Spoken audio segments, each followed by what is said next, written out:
Daniel, a major exilic prophet. Welcome to Bible on the Go with Dr. Dan and our playlist of Bible book overviews. And this time it is the great prophet of the Judah exile of Babylon, Daniel, who is a major prophet. It's the 27th book of the Bible and the last of the major prophets. In modern terms, you could say that when it got written down, it went viral. Why is that so? Because this book is full of so many amazing things that God did through the righteous prophet Daniel. The context is crucial. Daniel was a young exile from Judah living in Babylon all of his adult life. Somewhere around 586 at the fall of Jerusalem to 520, right as the Persians were taking over. And he had a new Babylonian name, Belshazzar, and he was skilled, come to find out, at interpreting dreams, which propelled him in popularity and influence to the king Nebuchadnezzar's attention. See what I mean? He went viral. And there's so many things in this book. There's hardly time to talk about it, but there's two really big things, and that has to do with the structure. The structure of this book is very deliberate because first, in the first 6 chapters, from chapter 1 to chapter 6, verse 28, is Daniel and Babylon. And this is during Nebuchadnezzar's reign and also during the reigns of the later kings. But the second part is like a catalog of all of his prophecies and how crucial this becomes in our day. It's Daniel's visions cataloged from chapter 7 to chapter 12, verse 13 at the very end. And even this has a structure of visions during the Babylonian dynasty in chapters 7 and 8, and visions during the Persian dynasty as the Persians had taken over from chapter 9, verse 1 to chapter 12, verse 13 to the end. Well, I just think it's an amazing book. There's so much here. You already know some of the major parts. Well, Daniel was trained up in Babylon in chapter 1, and then Nebuchadnezzar had this dream that troubled him, and his spirit was troubled. And I have to tell you, this is one of the great stories, the mystery of the dream that was revealed to Daniel. And so he told the king his dream and got promoted, right?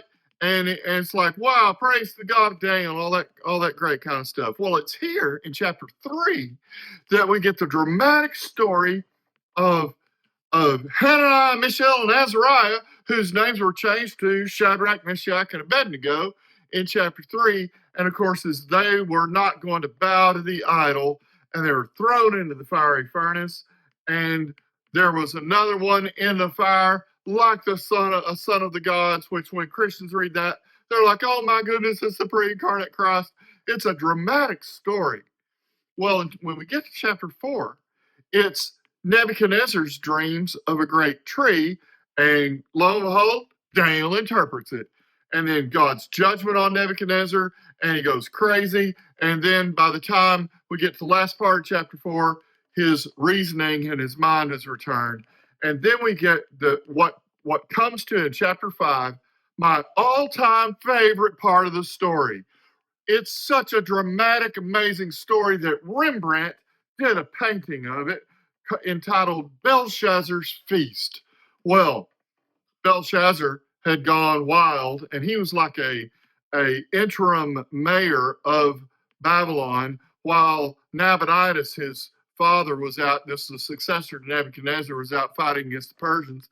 Anyway, Belshazzar was just living however he wanted to, hedonistically and all. And they're drinking from the goblets that came from the temple in Jerusalem. And all of a sudden, a hand starts right on the wall, and it says, Mene, Tekel, and Parson. And so they call in old Daniel. Now that by now he's old, he's an old man, and he says, "Oh, that says you've been weighed in the balances and found wanting." and your kingdom is taken from you and given to the Persians. Well, they got so excited, they put a robe on Daniel, and it was glorious and it was grand. Well, and then we get to chapter 6, which is another dramatic part where King Darius cast Daniel into the lion's den, and lo and behold, hey, because he prayed 3 times a day, God watched over him, and those lions were not hungry that night, and they rescued Daniel. They pronounced another praise be to the God of Daniel.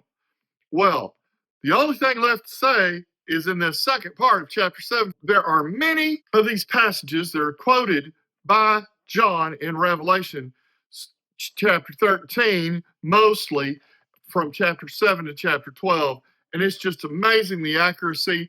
And so what's fascinating about it is Daniel heard from God in interpreting all these dreams because the Spirit of God was upon him. And he even spoke about our future that John sees in the book of Revelation. Praise God!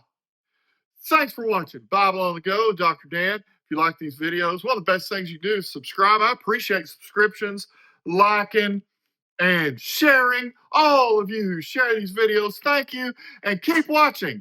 And of course, you'll find all my merch. If you click on any one of the merch links, it will take you to my Bible on the Go Spread Shop store, and you can enjoy merch just in time for the holidays. Thanks for watching. Praise God.